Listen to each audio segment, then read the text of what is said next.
here. We will definitely not shut up and dribble. The champ is here. I must be the greatest. The champ is here. I'm going to continue to stand with the people. The champ is here. I will not lose. I'm a bad man. I shook up the world. Yes, welcome. You could have been anywhere in the world, but you're here with we. My name is EJ, and I got my man. Mate. Is the DB of the show. We are Black in Sports, giving a voice to the culture that won't shut up and dribble. Here, bringing you back inside the locker room. We talk about topics in and around the game. Mate, you ready to do this? Yes, sir. All right, man. So, 2026. We've seen some exciting sports news, but now we're seeing some major sports news with the NAACP has kind of put out a big ask. And, with that ask, it's kind of have different people with different opinions and, definitely not here to maybe give opinion, but just to shed some light on it because, it may be happening under some people's noses. So we just want to make sure that people have the information, or at least some of the information that we've gathered, man. Now, what they're requesting for young Black players, primarily in football, to boycott basically the South. It's basically what's going on. And they actually have a name for it, which was something new. They're calling it the out of bounds boycott, where they're asking these young men, and they're asking some other folks as well, but basically young college students to not go to these colleges in the South where jerry-rigging or gerrymandering of the district lines being redrawn. That's kind of putting some issues on the Voting Rights Act. So definitely a little heavy topic, man, but it's just something that definitely needs to be talked about, man. When you first heard of this, what was your initial thought, MH?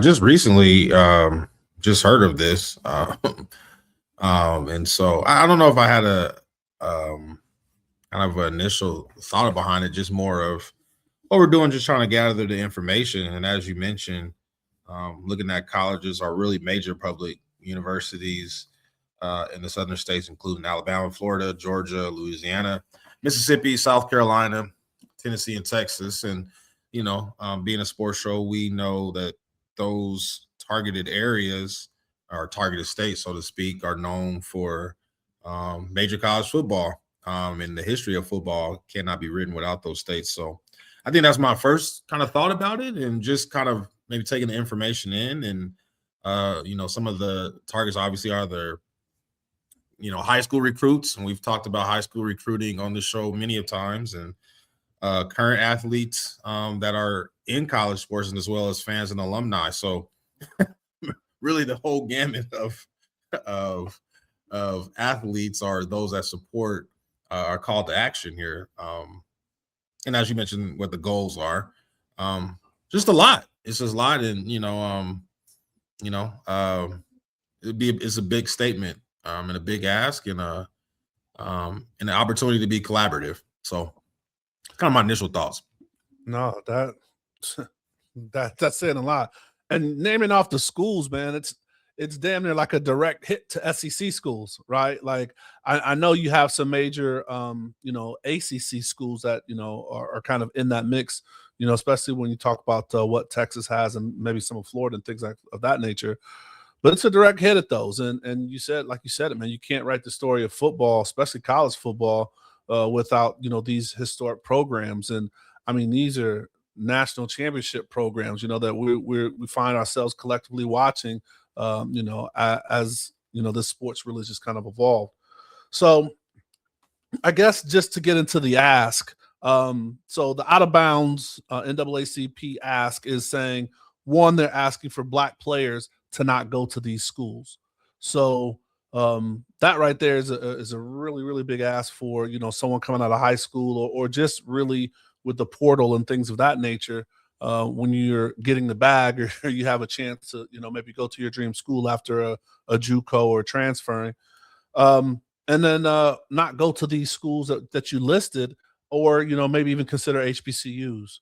The next major thing that they listed out is they want us, the fans, right? So they want us not to go to these games, buy the tickets, you know, support the collective or however you're kind of giving funds and things like that. And I think that starts to roll into the resources. So not watch the game. So, you know, less television viewers, less people buying tickets, buying, you know, going to these stadiums and things of that nature. So it has to be tough if you're an alumni of that school. And then lastly, just resources. So if you give to a college or university, consider switching those resources to give to an HBCU. So those are three big asks. And I mean, of course, the first one I want to jump into is really asking, you know, these kids, I'm gonna call them kids, right? To make that determination and to fight a big battle. Yeah, I think it points to the ultimately to the power of sports. You can see the platform that athletes are on, and to be able to use that platform or that power to shift legislation and political and government really things shows to the power of sports. Number one. Number two, it also shows how should I say this, niche sometimes sports is. And we're really in the sports world and sports business world and all that it goes into being an athlete that is on the caliber of playing in the SEC, ACC, one of those power conferences. You know, that is let's call it expert work to get to that level at that point anyway. And if I look at this in any other shell of life, you know, asking somebody to not live out a dream is a sacrifice for not just them, but that's a big ask, as we've, you know, kind of said multiple times during the show. So that's just, I guess, ultimately speaks to the power of sports and the power of what these athletes are and how they're starting to understand their power. And so, and I'm gonna butcher this. That's kind of what I do, butcher these quotes and things. But you know what they say: too much is given, much is required, or you just gotta put yourself out there. And like, I think the flip side of this is the risk, right, or the sacrifice that we're really asking, you know, for these kids and some alumni, not as big, right, because you know we put in the work when we were going through that, and a lot of people we talked to each stage of the game, right, all that work and stuff that you put into it, and now you know to put that risk and understanding what that risk reward is. So I just think it's a really, really, really, really big ask of these students, and it's an important idea to get involved. And I think what we're seeing is this is more of a modern technique when you talk about like civil rights or when you do an economic approach. I think that's the new way we're seeing, like, hey, you know, marches are good to like make a statement or, you know, other things of that nature. But the economic kind of stand or, you know, play is really opens eyes, right? Like when you mess with someone's pockets, then they pay attention a little more, right? And we saw that with Target, right? Like that was the whole thing about Target when that boycott was happening, and to see how much the collective, you know, Black dollar, you know, had effect when it was unified. So, but I just wonder, you know, if the risk that we're asking these you know young college athletes is too big of a risk, or maybe just an unthought through risk, if that makes sense. Yeah, no, and it's not like there's not alternative universities to attend or, you know, live out your dream of playing collegiate football. We mentioned HBCUs, and hey, I mean, shoot, shout out to the Pac-12. I mean, come to the West Coast. I don't know. The Pac-12 comeback. Yeah, so shout out to the comeback of the Pac-12. So it's not like there's alternatives things, but there's, you know, there's legacy in athletics too, you know. And so, you know, some of these athletes may have legacy there. Some of these schools, I know it's you know, PW. There's just, to your point, there's a lot of risk and there's a lot of opportunity. I think maybe the focus should be I think maybe state by state. I don't know. I mean, the full South is like that's a big ass, honestly. And that's I don't know. I mean, I guess I'm trying to look at it. I'm two ways. I'm trying. Okay, yeah. Break it. Give me the breakdown, because like right now, one is as an athlete. So I'm trying to take myself back to when I had a hairline. That was my first question. Bruh, and you got some offers coming in right yeah, now. I have some offers, and you know, And I've from our seen. day, different from our day, them offers come with bags now too. Yeah. It would have to be a serious conversation with with the people that are really close to me. And that would be a tough conversation that I don't know that I would change my stance on. Now, me as the father, and I have a young athlete, or someone, I understand what platform college athletics, particularly at that level, can give somebody, but I also understand the greater impact of what your life is going to be as well, right? In college sports, whether you're the best out there, I mean, you're probably going to be playing, let's call it college football, at most from the time you're 18, 10 years, right? And then if you're really in one of those rare percentage, that's a rare percentage playing 10 years. I mean, most of us are going to go play for 3 to 4 years. And so if you look at you're done playing football at 22, 23 years old, what decision have you made at 18 to 20 that's affecting your life and your children's life beyond 22 to 25-year-old? For me now, older, I can see that.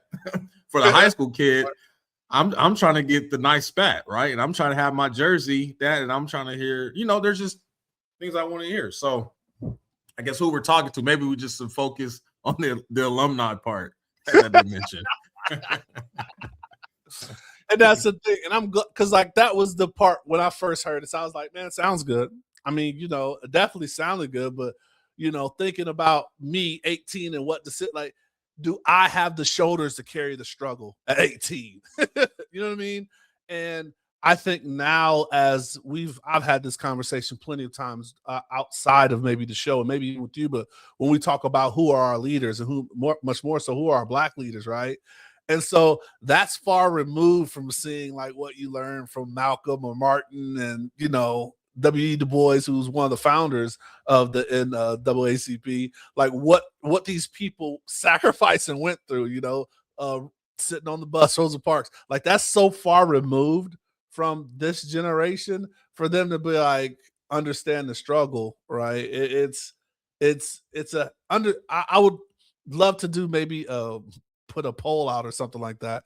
And I mean, I guess we don't have to put the poll out. We'll see how this kind of matriculates, right? What happens with this whole boycott? Because I think the biggest part of the ask is put on an untethered kind of grouping of people. So it's going to be interesting. But the parents, let's do a dive into the parents. As a parent, you're going to have a professional soccer, maybe basketball player on your hands. Like, how do you coach them through this, right? Because as a parent, you understand the bigness of it, but you also understand like what your dream is and you want to support your child's dream. So how do you navigate that? We all understand life is life is choices, life is decisions, and how you kind of react to those decisions or make good on your choice and your decisions that you make. And at 17, 18 years old, that is going to be the biggest decision at that point, or hopefully it is, and prayers for those that have to make other adult situations due to circumstance before then. But that should, in the perfect world, be the toughest decision you make, or maybe the start of a tougher decision you make. And I think to make that decision, you want to be informed on both ends. And that's your job as a parent, to make sure that they're informed. But another big part of it is to make sure that they are equipped enough to make the decision. I guess that is come from information, right? Yeah. And so I think that would be, as a parent, that would be my first kind of mode of action let's get as much as information as we can. Like today, we did some research on this topic. Mm-hmm. I would have to go a little more thorough about how this all affects. That way I could just be a parent and equip my child the best way as a parent. Absolutely. And in this case, you probably realize that there's no such thing as too much information. No, I'm very aware that I'm not going to change from that. That's like dinosaurs to me. Yeah, that's not going to change. I had to slip it in there. I knew you were. You're waiting, right? Yeah. But no, that and fair. That's the only thing that you can do, right? Like, is prepare as much as you can provide the information. And I mean, that's what we're really doing. We're not telling which way people should go. We're just providing information. So one, people are acknowledging it. So as you plan your schedule for this year, what games you want to go to, or what you're watching on TV, man, are you going to be, a part of it?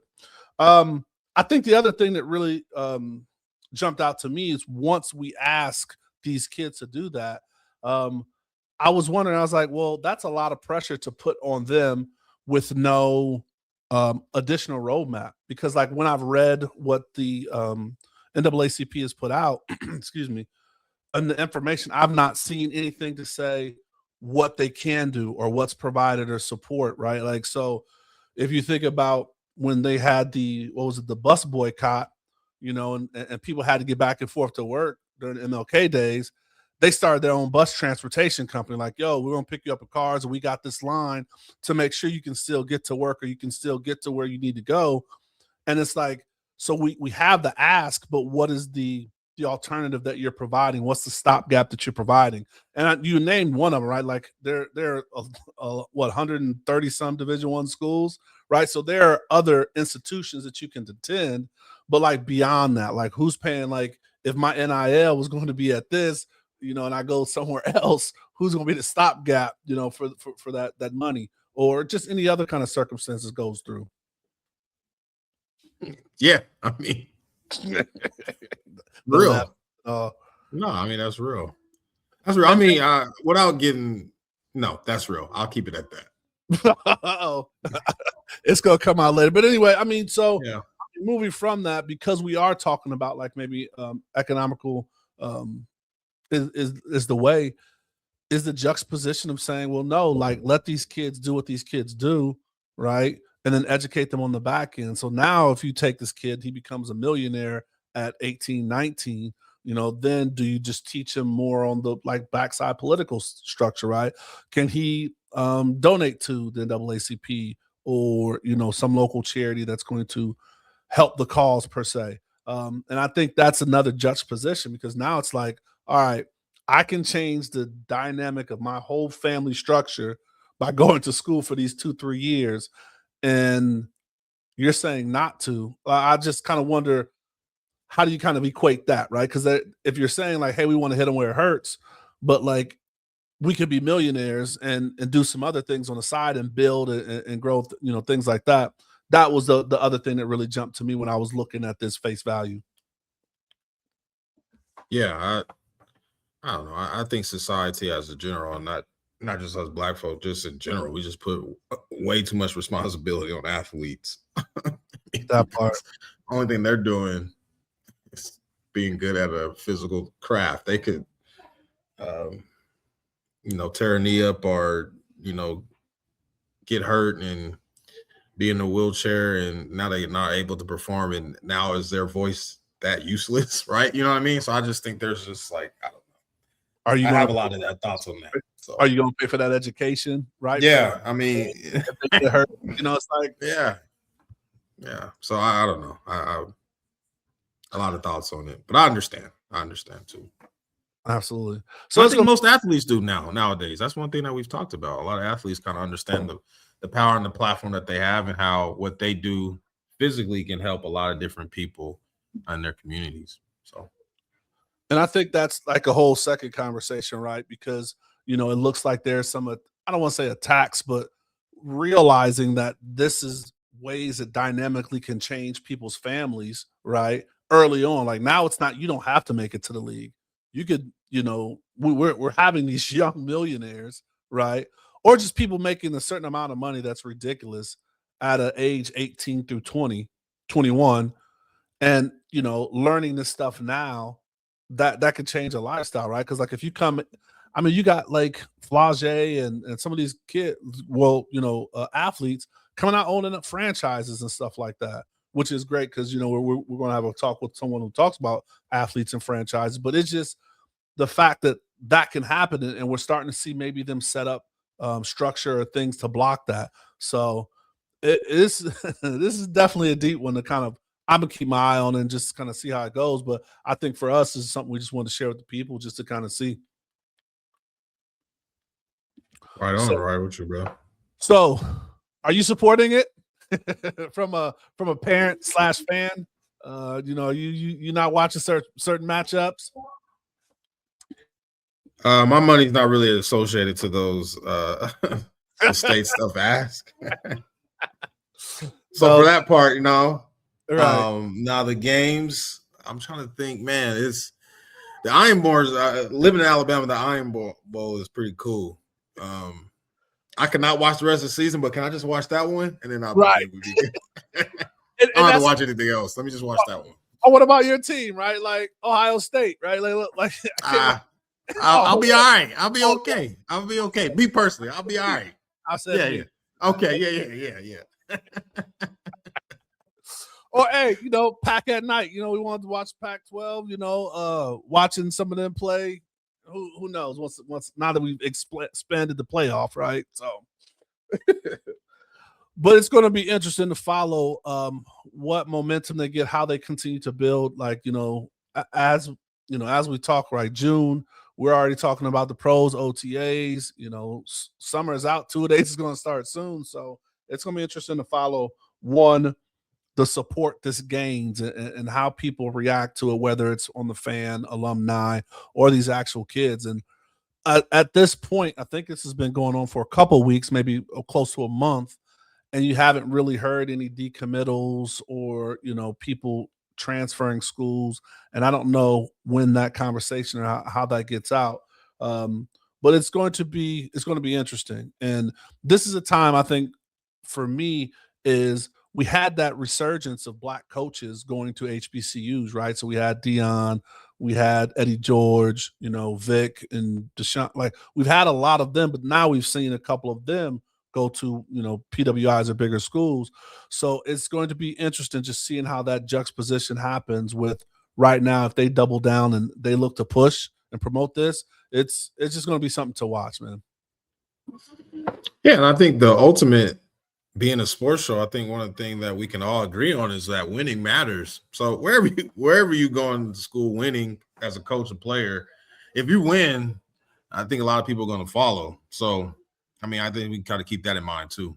I think Dion could be at Jackson State right now, and if he had a few national championships and the same people, Travis Hunter is probably going to go to the pros anyway. So, like, if you could do what he's accomplished, in my opinion, just where he was at and be a winner, right? So, and you could technically maybe even say it didn't work out for his son, right? Like that was part of the thought process as he went to take his son to a higher elevation. And there's other things that you can say about that, but right, I think you said winning solves it all. All right, please follow this. Give us a comments of what you think. Will you be boycotting? Will you be watching? Keeping an eye on this. Do you think it's too much to ask of the kids? Do you think this could be another resurgence or time for HBCUs to really push their product and get a growth or a mass push? And no, we'll definitely be following it, man. Anything else for the people before we get out here, MH? Nah, brother. All right, man. Well, as always, thank you guys for listening. Just really want to talk. It's a topic that we definitely had to talk about. And, as we get in more information, man, maybe a part 2. But just definitely going to bring this up in the live show. We like to get some people that are in and around the kind of university aspect to give their thoughts. But please, if you like the show, share it. If you didn't like the show, share it. As we always ask, please subscribe to our YouTube channel, because if you see it, you can be it. And then, like always, please stay safe, practice gratitude, and know we're rooting for you. Screaming, all us blacks got is sports and entertainment until we even.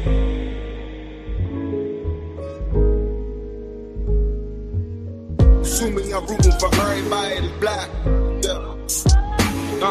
Yeah. Assuming I'm rooting for everybody that's black. Yo. Assuming I'm rooting for everybody that's black. Spent about 2 racks on handmade new rags. Assuming I'm rooting for everybody that's black. That's everybody from sports to college class to rap.